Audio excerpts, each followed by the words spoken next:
En hiver 1349, dans une chambre de pierre sous l'église Santa Maria in Trust, une vieille femme suédoise se réveilla de ce que les témoins décrivirent comme un sommeil qui n'en était pas un. Son corps était froid depuis 3 heures. Le prêtre qui veillait sur elle avait déjà commencé les préparatifs des derniers sacrements. On avait vérifié 2 fois son pouls. Rien. Son confesseur, un franciscain nommé frère Paulo, écrivit plus tard dans son journal intime qu'il avait vu la mort assez souvent pour en reconnaître les signes et que Brigitte de Suède avait franchi ce seuil. Puis ses yeux s'ouvrirent.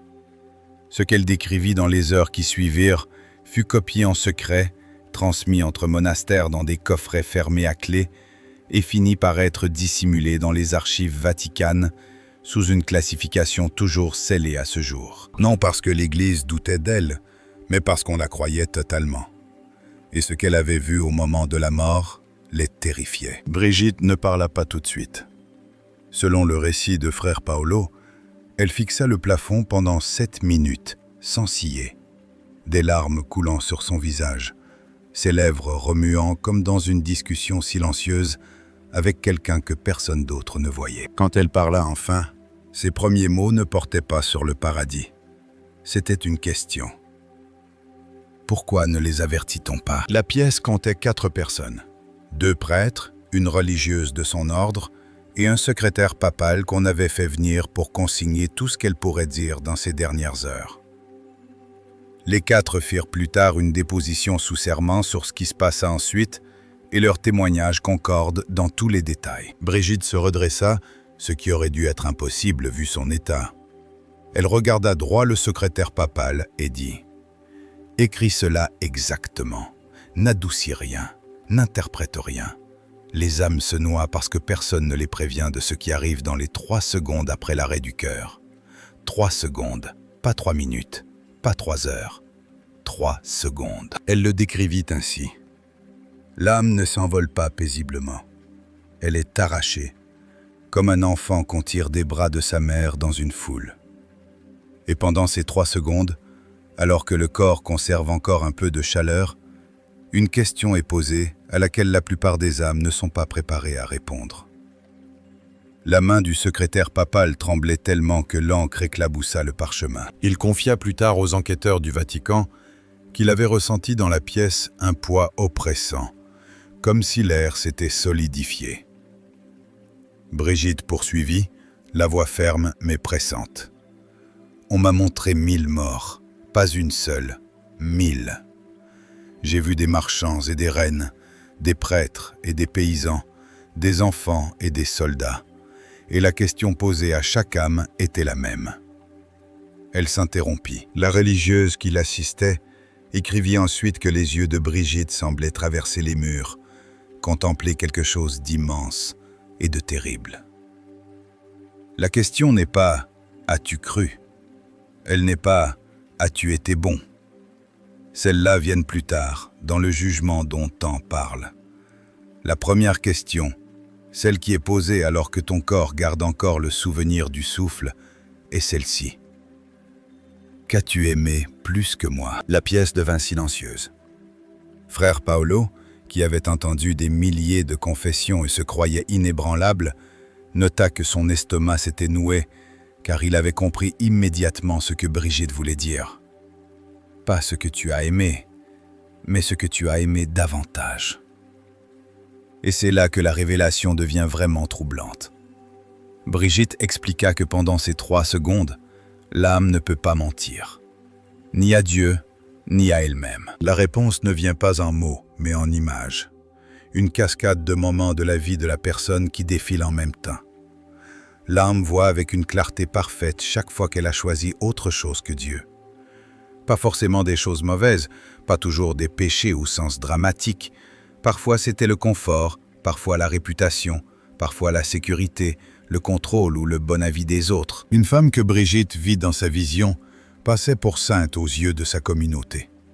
Elle assistait à la messe quotidienne, servait les pauvres, récitait son chapelet sans faute.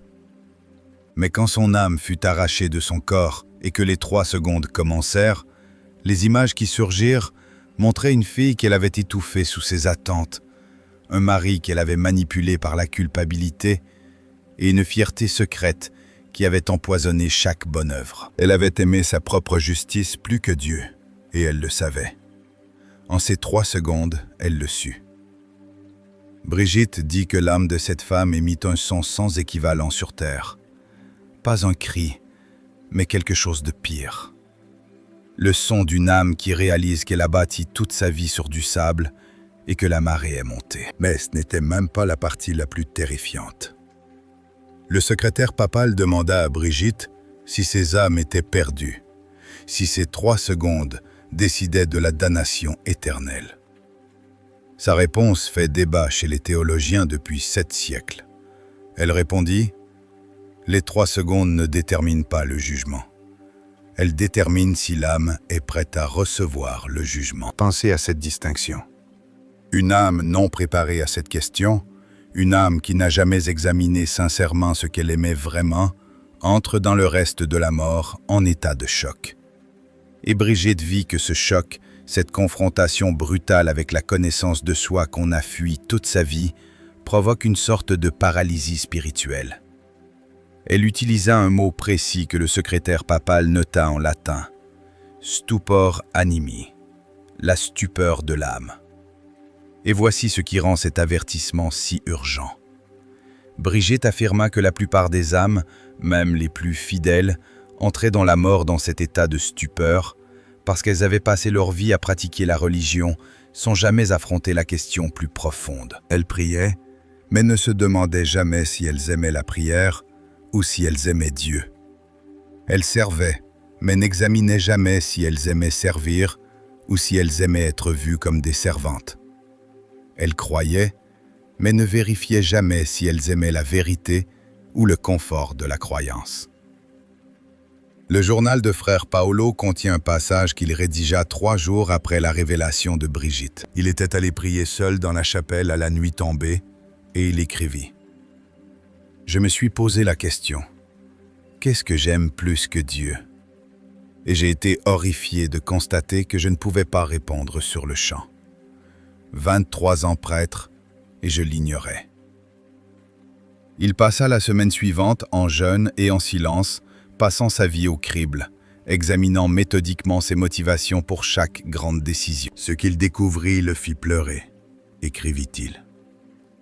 Je suis devenu prêtre parce que ma famille l'attendait. J'ai servi les pauvres parce que cela me valait du respect. J'ai prié parce que je craignais l'enfer, non parce que j'aimais le ciel. Et ce soir, j'ai compris que si je mourais demain, ces 3 secondes me détruiraient. Non parce que j'étais méchant, mais parce que je n'avais jamais été honnête. Tel est l'avertissement que Brigitte rapporta. Non que Dieu soit cruel, non que le jugement soit arbitraire, mais que la mort pose une question que la plupart des gens passent toute leur vie à éviter. Et la réponse surgit en 3 secondes, que nous soyons prêts ou non. Mais elle vit autre chose encore dans sa vision. Quelque chose que l'Église trouva presque aussi troublant que l'avertissement lui-même. Elle vit ce qui arrivait aux âmes prêtes, et c'était plus étrange que quiconque ne l'aurait imaginé. Brigitte décrivit un marchand de Gênes qui mourut subitement dans son entrepôt. Il n'était pas particulièrement pieux. Il assistait irrégulièrement à la messe, se confessait peut-être 2 fois par an, donnait aux pauvres, mais sans excès. À la plupart des critères, c'était un chrétien ordinaire. Pourtant, quand son âme fut arrachée de son corps et que les 3 secondes commencèrent, quelque chose de différent se produisit. La question fut posée. « Qu'as-tu aimé plus que moi ?» Et les images qui défilèrent dans son âme étaient de petits moments étranges. Un matin où il avait donné son petit déjeuner à un mendiant et était resté affamé, non parce que quelqu'un regardait, mais parce que les yeux du mendiant l'avaient ému. Un après-midi où il avait fermé boutique plus tôt pour rester auprès de son père mourant, perdant beaucoup d'argent simplement parce que la présence comptait davantage. Une nuit où il avait pleuré en prière, sans rien demander, simplement submergé par la beauté de l'existence.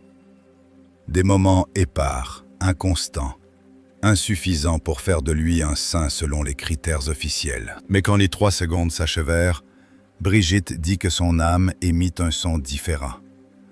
Pas le gémissement de la prise de conscience, mais un soupir de reconnaissance, comme s'il avait marché dans le brouillard toute sa vie et voyait soudain le soleil. Le secrétaire papal la pressa. Qu'est-ce qui l'avait rendu différent? La réponse de Brigitte fut simple et dévastatrice. Il n'a jamais fait semblant, ni devant Dieu, ni devant lui-même. Quand il était égoïste, il savait qu'il l'était. Quand il était généreux, il ne s'en félicitait pas. Il vivait honnêtement, même dans ses échecs. Alors, quand la question est venue, son âme n'a pas été choquée. Elle était prête. C'est cette partie que le Vatican trouva presque hérétique, sans pouvoir l'exprimer clairement. Car ce que Brigitte suggérait, c'est que la préparation spirituelle dépendait moins de la quantité des bonnes œuvres que de la qualité de la conscience de soi, chose que l'Église enseignait rarement. Elle disait qu'une âme qui se connaît, même dans sa laideur, est mieux préparée à la mort qu'une âme qui a construit une belle façade. L'un des prêtres présents lui posa la question sans détour. « Voulez-vous dire que des pécheurs honnêtes s'en sortent mieux que des justes qui ne le sont pas ?» Brigitte ferma les yeux un long moment. Quand elle les rouvrit, elle répondit « J'ai dit que les 3 secondes révèlent la vérité. Et une âme qui a pratiqué la vérité dans sa vie, même une vérité douloureuse, n'est pas détruite par cette révélation. Une âme qui a pratiqué le mensonge, même un mensonge pieux, est brisée. » La religieuse présente, sœur Margarita, écrivit plus tard que cette affirmation provoqua une dispute parmi le clergé qui dura des heures. Car si Brigitte avait raison, alors une grande partie de ce que l'Église enseignait sur la préparation à la mort était incomplète. Il ne suffisait pas de confesser ses péchés, il ne suffisait pas de faire pénitence, il ne suffisait même pas de mourir en état de grâce. Une âme devait se connaître. Et la plupart des gens, dit Brigitte, meurent comme des étrangers à eux-mêmes. La réponse du Vatican à cette révélation fut complexe. On ne la condamna pas, on ne la promut pas, on l'enterra simplement. Pas par malice, mais avec précaution. Les registres officiels montrent que la vision de Brigitte fut examinée par une équipe de théologiens pendant 6 mois. Leur conclusion, rédigée dans un langage soigneusement neutre, affirma que sa vision n'était pas contraire à la foi, mais qu'elle n'était pas non plus nécessaire à la connaissance des fidèles. C'est le langage ecclésiastique pour dire « c'est vrai, mais nous ne savons pas quoi en faire ». Car si on l'enseignait largement, si on disait à chaque chrétien que la mort commence par 3 secondes d'inévitable confrontation avec soi-même, tout changerait. La confession devrait être enseignée autrement. La prière devrait être abordée autrement. Tout le cadre de la préparation spirituelle devrait passer de la performance extérieure à l'honnêteté intérieure. Et l'Église du XIVe siècle n'était pas prête à un tel bouleversement. Avertissement préservé mais non prêché, copié mais non diffusé, discuté entre mystiques et érudits, mais tenu éloigné des fidèles ordinaires. Le journal de frère Paolo suggère qu'il s'agissait d'une erreur. Il écrivit « Nous croyons protéger les âmes en ne les effrayant pas, mais nous les envoyons à la mort sans préparation. Mieux vaut une âme qui craint les 3 secondes durant sa vie qu'une âme qui les affronte, stupéfaite, au moment de la mort. » 3 mois après la vision de Brigitte, frère Paolo s'endormit pour ne plus se réveiller. Ses frères franciscains le trouvèrent dans sa cellule, le visage apaisé, les mains jointes. Sur son bureau, cependant, une feuille de parchemin était couverte d'une seule phrase répétée jusqu'à remplir toute la page. « Je t'ai aimé, je t'ai aimé, je t'ai aimé, je t'ai aimé. » Comme s'il s'entraînait à répondre. C'est ici que l'avertissement de Brigitte cesse d'être une simple curiosité historique. Car elle n'a pas seulement décrit ce qui se passe à l'instant de la mort, elle a aussi indiqué comment s'y préparer de son vivant. Et sa méthode n'était pas celle que l'Église attendait. Elle dit au secrétaire papal Écris ceci pour ceux qui viendront après. La préparation aux 3 secondes n'est pas plus de prière. Ce n'est pas plus de jeûne. Ce n'est pas plus d'œuvre de charité. Ces choses sont bonnes, mais elles ne préparent pas l'âme à la question. Il attendit, plume en suspens. La préparation est la suivante. Chaque soir avant de dormir, pose-toi cette question. Qu'ai-je aimé plus que Dieu aujourd'hui? Et réponds avec honnêteté. Pas ce que tu aurais dû aimer, mais ce que tu as réellement aimé. Écris-le si nécessaire. Prononce-le à voix haute dans une pièce vide. Confesse-le à un prêtre, mais nomme-le précisément. Elle s'interrompit, et sa voix devint soudain pressante, presque désespérée. La plupart des âmes meurent sans jamais s'être posé cette question de leur vivant. Alors, quand elle leur est posée à la mort, elles n'ont aucune pratique pour y répondre. Elles ont passé 70 ans à l'éviter, et soudain, elles n'ont que 3 secondes. La religieuse, sœur Margarita, posa la question qui s'imposait.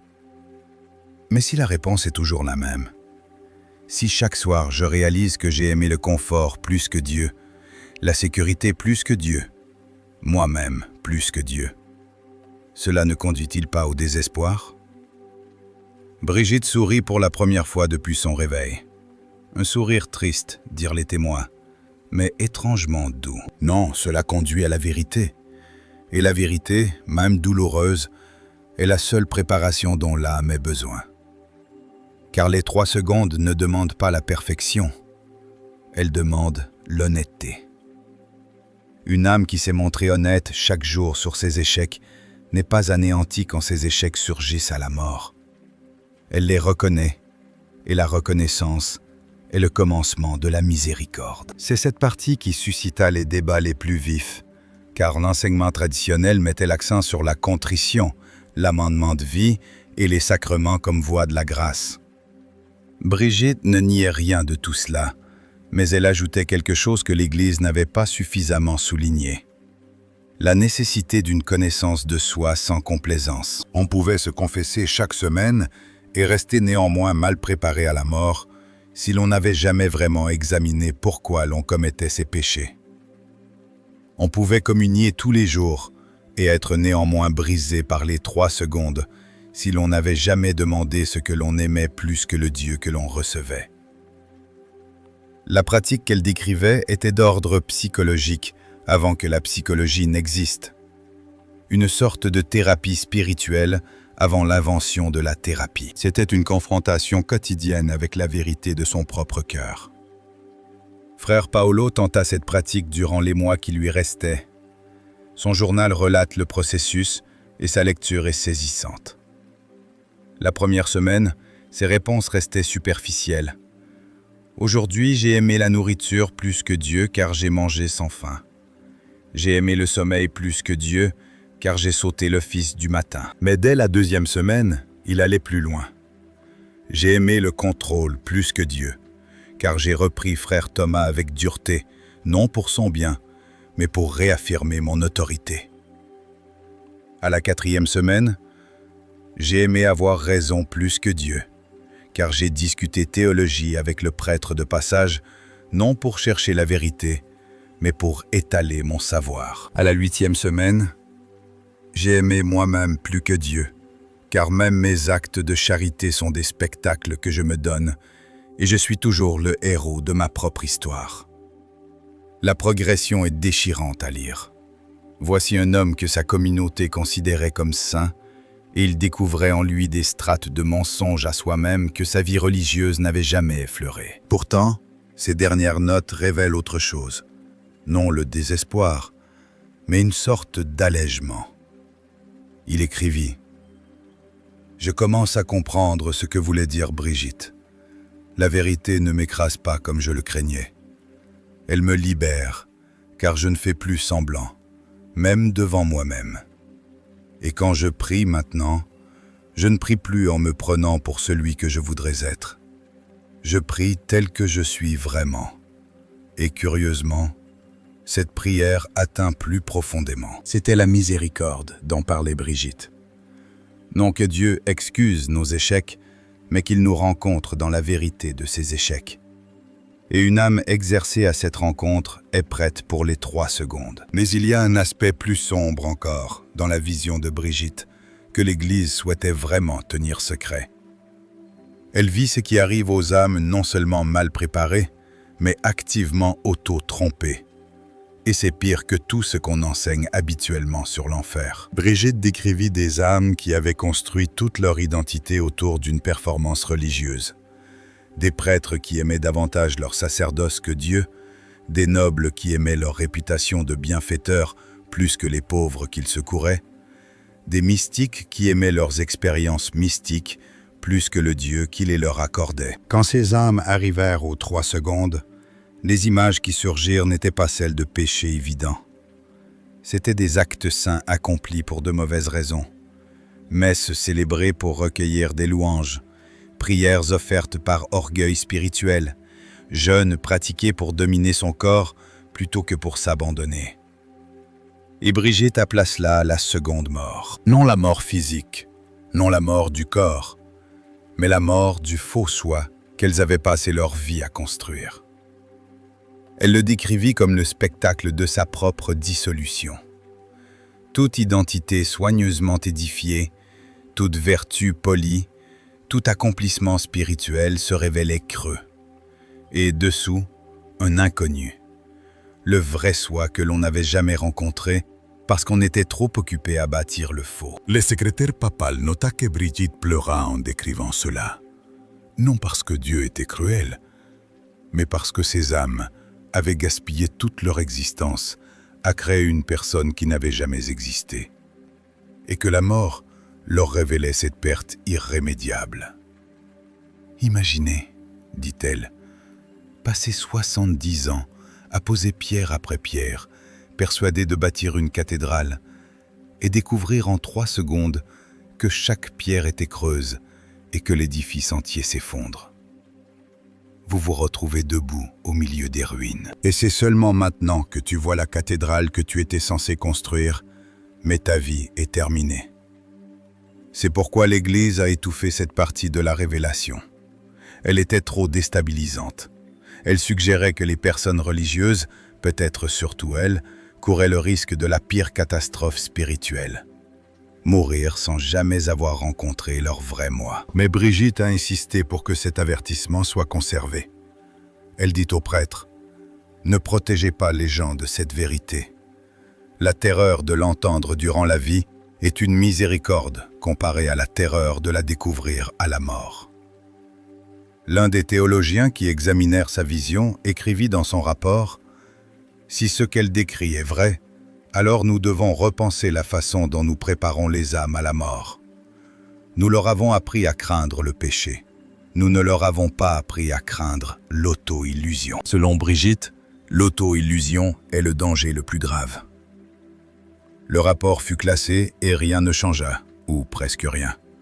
Dans certains monastères, particulièrement chez les franciscains et plus tard chez les carmélites, une pratique se développa discrètement.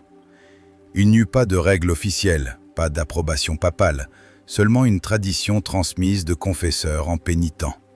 La pratique de l'examen des 3 secondes. Chaque soir avant de dormir, posez-vous la question. Qu'ai-je aimé plus que Dieu aujourd'hui? Et restez avec la réponse, aussi inconfortable soit-elle, jusqu'à ce que vous puissiez la dire à voix haute avec honnêteté.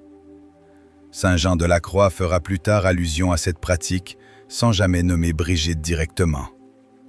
Sainte Thérèse d'Avila l'enseigna sous une forme adaptée à ses religieuses.